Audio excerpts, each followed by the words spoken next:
Welcome to Audit the Audit, where we sort out the who and what and the right and wrong of police interactions. This episode covers hindering, recording the police, and use of force, and comes to us from the Harford County Sheriff's Office's channel. Be sure to check out the description below and give them the credit that they deserve. Before we dive into the interaction, I want to give a big thanks to the sponsor of this episode, Raycon. If you're looking forward to getting back out this summer, then there's no better way to enhance your travel, commute, or beach time than a pair of Raycon earbuds. You can enjoy 6 hours of playtime, seamless Bluetooth pairing, and booming bass, all packed into a sleek and comfortable design. Raycon offers their earbuds in a variety of colors and sizes, so there's always a pair for any style or fit, and with no wires to worry about, you can study or work out with ease. Raycons are a fraction of the price of competing brands, so you won't go broke buying the same pair of earbuds that celebrities like Snoop Dogg and Mike Tyson love. Raycon is so confident that you'll love their earbuds that they offer a 45-day free return policy, so that you have absolutely nothing to lose. Click on the link in my description or go to buyraycon.com/audit to get 15% off your order and choose the color that fits your style. Thanks again to Raycon for sponsoring this episode. On May 5th, 2021, Senior Deputy Keith Jackson of the Harford County Sheriff's Office was conducting a traffic stop on an unidentified 21-year-old in Harford County, Maryland, and was about to search the vehicle with another deputy after finding a small amount of marijuana in the driver's possession. Before the officers were able to conduct the search, First Amendment Auditor Sean Paul Reyes, who runs the YouTube channel Long Island Audit, started filming the encounter and approached the scene. 4105 Ocean King. Another person's walking up on us now. Can I help you? Can I help you? What's your name? You can back up, please. This is a public sidewalk. This is a traffic stop. You need to back up. This is a public sidewalk. You can't walk up behind us. On the sidewalk. Hey, listen. Back up. Listen, you don't know me. I don't Back know you. up. You don't know me. I'm Don't telling you to talk back me up. Like you. I'm know. telling you to back up. I don't care. Who do you think? Back up. Millions of people watching. Back this up. video. You I'm telling you. Yes. Back up. You gonna tase me? Yes. Back up. I'm on a public sidewalk. Back up. I'm on a public sidewalk. This is a traffic stop. You do not belong here. I am far away. I have a right to film the police. The You can Supreme go over Court- there. The Supreme You're Court has interrupting. given me- No, I'm not. Turn around. Put your hands behind your back. You're under arrest. For what? I'm on a You're sidewalk, under arrest. sir. You're under arrest for hindering. Turn around and I'm put your on a hands behind your back. sidewalk, Sir. Turn around and I'm put your walking hands. on a sidewalk. I'm telling you right now, bud. Put your hands behind your back. All right, listen. Don't reach in your pockets. Put your hands behind your back. As Mr. Reyes continues to film the scene from the sidewalk, Deputy Jackson places Mr. Reyes under arrest for hindering. In Maryland, obstructing and hindering a law enforcement officer in the performance of his police duties is a common law misdemeanor criminal offense. This means that the offense is created by tradition and case law rather than a statute. In the 1983 case of Cover v. State, the Court of Appeals of Maryland explained that in order to be convicted of this offense, an individual must commit an act or omission which obstructs or hinders a police officer engaged in a formal duty while knowing that the officer is engaged in an official duty and intending to obstruct or hinder the officer. In the 2011 case of Titus v. State, the same court held that for an individual to be found guilty, the government must prove how their actions, quote, actually obstructed and hindered the police officers based on the totality of the circumstances. While many states require that an individual physically hinder or obstruct an officer to be convicted of this type of offense, Maryland law does not require a physical interference with an officer's duty. Instead, it simply defines obstructing as, quote, an act or omission making it more difficult for the police to carry out their duties, as was noted in the Titus decision. Given the large variety of acts and omissions that can make it more difficult for the police to complete their duties, under Maryland's definition, there is a significant overlap between obstructive behavior and activity that is protected by the First Amendment, such as filming police officers in public. While the Supreme Court has yet to rule on whether the right to record officers is protected by the First Amendment, a growing number of circuit courts have held that the First Amendment right to free expression protects the filming of officers performing their duties in public. Although the Fourth Circuit Court of Appeals, which includes Maryland within its jurisdiction, has not addressed whether the First Amendment protects the right to record police officers, several district courts in the Fourth Circuit have recognized a right to record law enforcement. Given the increasing recognition of the right to record the police and the necessary elements for a hindering conviction in Maryland, Mr. Reyes has a strong argument that he did not obstruct or hinder the officers, particularly because his clear intention seemed to be to simply record the traffic stop from a distance. Sir, I'm not interfering with anything, sir. Sir, I'm not interfering with anything. I'm on a sidewalk. You're under arrest. I told you. For what? Hindering. Sir, I was on the sidewalk. You can let go of this. I was on the sidewalk. You can let go of this. Everything's being audio-visually recorded, okay? Sir. Okay. This is going to go in your pocket for the time Sir, being. I'm on the sidewalk, sir. And sir, listen to me. Listen to me. 603 dispatch. Can you open up a separate card for hindering and mark 1095 Hindering here? For what? Star me, You're supervisor, making a big please. mistake. You guys are making a big. I'm on a sidewalk. This is a public sidewalk, sir. I'm allowed to walk on the sidewalk. He told you we're in the middle of a traffic But stop. I'm walking on the sidewalk, sir. I'm walking on the public sidewalk. Can I speak to a sergeant? Yeah, they're coming. You're gonna have a seat right here on the curb. Can I let you know something? Good. I just what I do for a living. I'm a constitutional activist. Okay. And what I do is I film the police. Okay. From publicly accessible areas. You can stand over there and film us from the front. You cannot walk up. Listen to me. I was walking. Listen to me. I was going that way. You didn't. No. You walked up behind us, and when I told you to back up, you're telling me this is a sidewalk. No, you can't get this close. I'm walking down that way. When the police are conducting an investigation. I understand that, No. sir. You don't understand. I do this for a living, sir. I really listen. Okay, but I'm explaining it to you. I just want to talk to you. Millions of people see my videos, sir. I'm telling you. You can look it up. It's called Long Island Audit. I'm from New York. It makes no difference to me about the videos. Listen to me. No, I'm not saying that. Do you want me to explain to you? Yes. Okay. Maryland and the Harford County Sheriff's Office, which I am, a Harford County Sheriff's Office deputy, okay? We will allow you to video. I don't care if you're standing over in the parking lot where I can see you, away from the traffic stop. But as soon as we do a traffic stop or any other type of investigation, we drop a bubble on the area that we're in.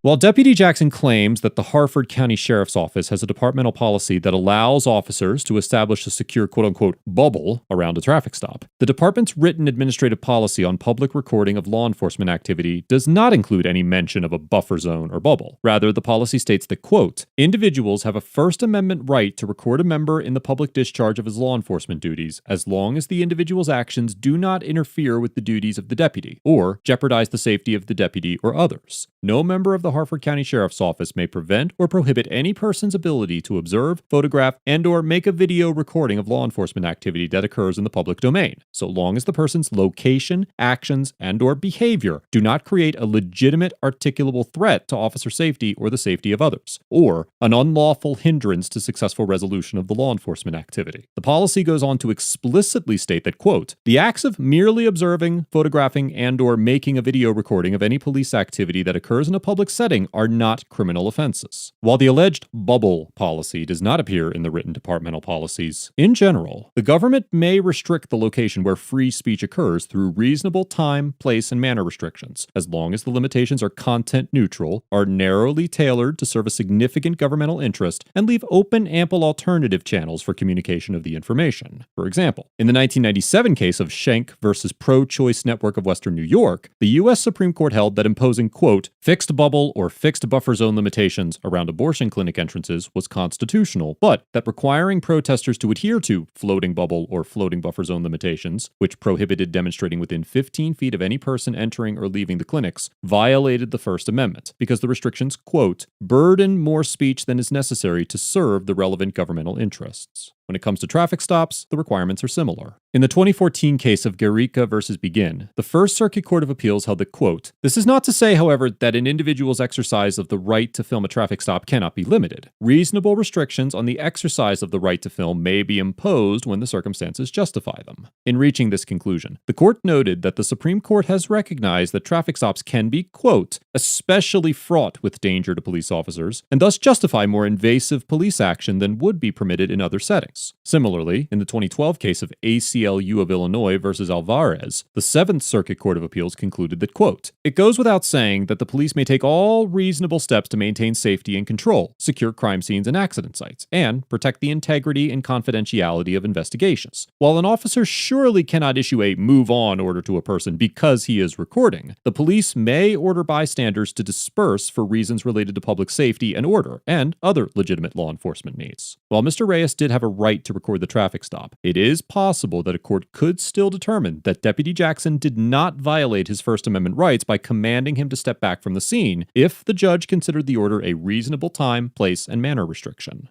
You're not walking up behind me. No, I wasn't trying. No.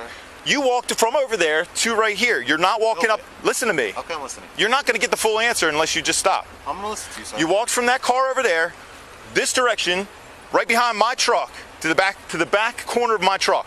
That's why right here. Okay? And I told you no. That's why I recorded. I said back up. I wasn't. Okay, you don't want to listen. You let me go on my way. No. And we're not going. Nope. And we're not going. You're going to jail.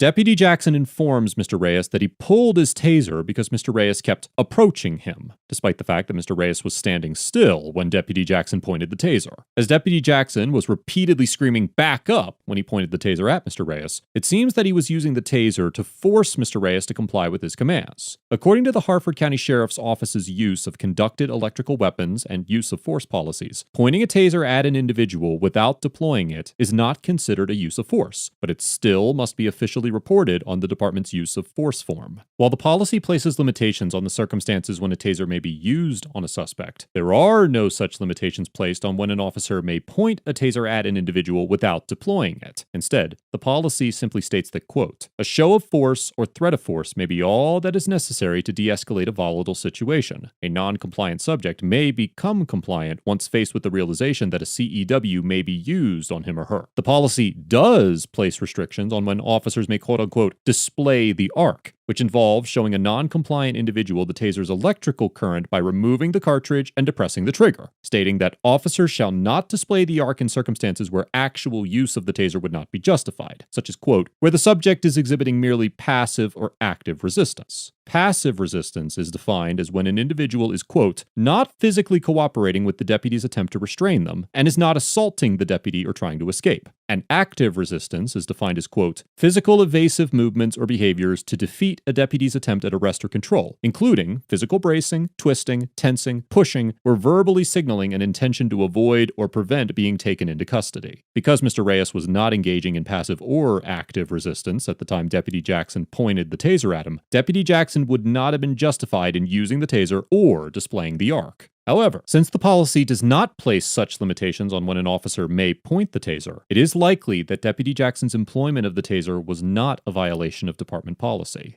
That's it. I'm not messing around with it, man, because I believe in your rights. Listen to me. I believe in your... I stand up for the Constitution. Sir, I got sergeants, lieutenants who have my back. I got county officials in my I don't care. And sir, you're not going to walk up behind me like that. I had no ill intent. You took my whole attention away from this.